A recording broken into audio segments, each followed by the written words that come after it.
Libya?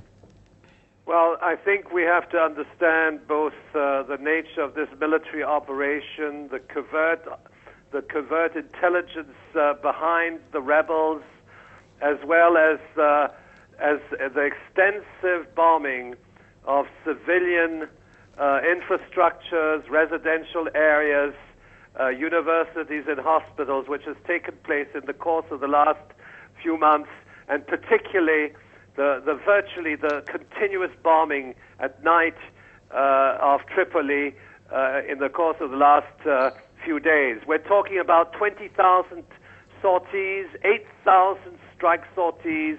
In other words, what has happened in the course of these last few months, and particularly in the last few weeks, is the destruction of an entire country, of its infrastructure, its institutions, very targeted, lots of civilian casualties. In other words, the Western pro-democracy, NATO-supported rebels, as well as NATO's heads of state and heads of government, they have blood on their hands.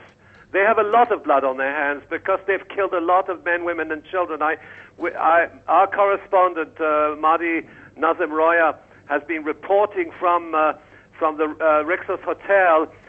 Just a few hours ago, he and several other journalists joined in other words, the extraction project. They were liberated from the hotel where they had been for several days, and they are safe now. But I can tell you, my understanding, first of all, is that this is not a revolution. These are NATO-trained gunmen. They are Al-Qaeda-related paramilitary mercenaries.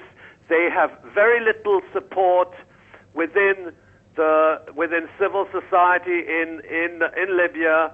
They have whether we like the Gaddafi regime or not, I don't think that's the issue.